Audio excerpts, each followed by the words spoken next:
Hello বন্ধুরা, আজকে তোমাদের সাথে শেয়ার করছি। দেখো, আজকে ফ্লিপকার্টে এই ব্যাগ দুটো অর্ডার দেওয়া ছিল, তো সেই ব্যাগ দুটো চলে এসেছে।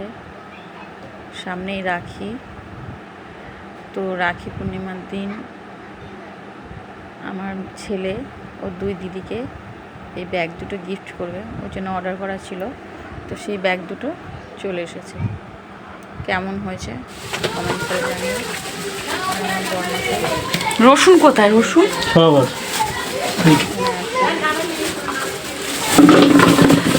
কাঁকরোল, পটল কত করে নিয়েছে? পটল 25 টাকা। 25 টাকা কেজি? বাবা, আর এখানে তো প্রচুর দাম। কত? 30 টাকা। বেগুন 30 টাকা। উচ্ছে 30, বেগুন 30। আদা পেঁয়াজ দোকানে তো দাম হয়। কাঁচা ঝাল কতটা? 500? 530 টাকা। 30 টাকা 500? ও 60 টাকা কেজি। কতটা সেভ বলো। প্রচুর। 30 টাকা কিলো। ওই এই কচুগুলো একটু অন্য ধরনের। পেঁয়াজটা ওর মধ্যে রেখো না, নিচে রাখো। পেঁয়াজ 42 টাকা কিলো। ও 42 নিল, কালকে 44। এটা রসুন। লেবুটা এর মধ্যে ঢালো। লেবু ঢালা কি করবো? কটা এনেছো? 16টা। 16টা লেবু কত? 50 টাকা। 50 টাকা 16টা লেবু দিয়েছে? তুমি 50 টাকা করে জানো, 10টা নিয়ে আসো না? বাবা বাবা, এগুলো ঝিলিকতে ভালো হচ্ছে। আর এগুলো কি মাল নিয়ে এসছো? ও বাহ,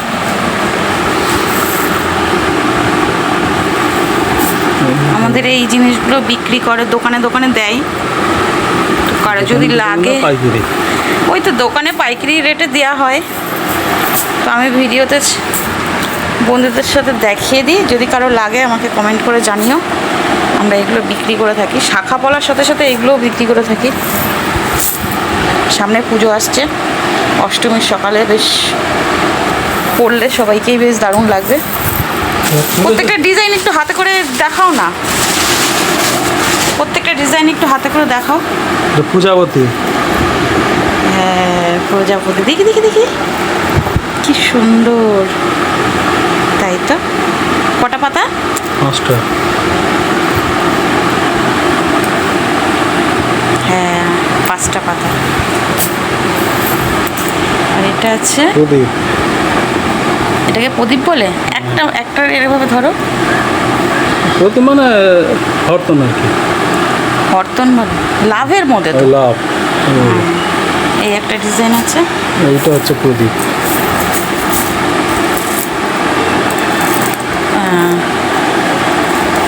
এইভাবে দেখাতে হবে।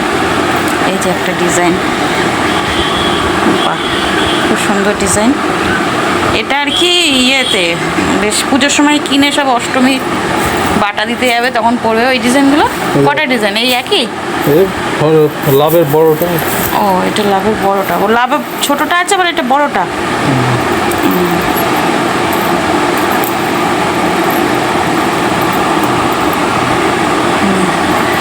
ওই এগুলো দেখো, ব্যাগগুলো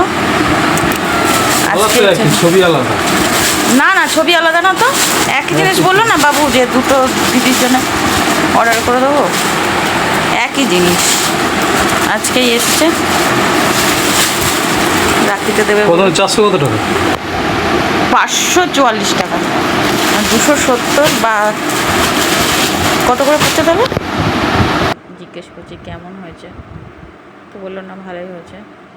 আর এদিকে বন্ধুরা দেখো, আজকে মঙ্গলবার ছিল, তো মঙ্গলবারে আমি সন্ধ্যার পরে একটু ছাতু শরবত টরবত খাই। আমি মঙ্গলবার করে ভাতের দিকে যাই না। ভাত বলো, মানে সারাদিন উপোস থেকে সন্ধ্যাবেলা পুজো দিয়ে তারপরে খাওয়া দাওয়া করি। আমি ডালিয়া খাই, চা বিস্কুট এসব খাই, ফল টল খাই, আর এই ছাতুর শরবত খাই। তো আজকে মঙ্গলবার, তো সন্ধ্যাবেলা ছাতুর শরবত করে নিচ্ছি। এখন ছাতুর শরবতে আমি লেবু চিপে দিয়েছি, এবার নুন চিনি সব দিয়ে ঢালা ওপরা করে খেয়ে নেবো এক গ্লাস ছাতুর শরবত। তো টাটা বন্ধুরা, আমার ভিডিও তোমাদের কেমন লাগে অবশ্যই কমেন্ট করে জানাবে, আর কে কোথা থেকে দেখছো অবশ্যই কমেন্ট করবে। সবাই ভালো থেকো। আজকের ব্লগ আমার এই পর্যন্তই। আগামী দিন আমি আবার আমার নতুন ব্লগ নিয়ে হাজির হব তোমাদের সামনে। টাটা, সবাই ভালো থেকো। আমার ছাতু কমপ্লিট হয়ে গেছে, ছাতুর শরবত বানানো আর কি, তো আমি খেয়ে নিলাম। আজকের মতো এই পর্যন্ত।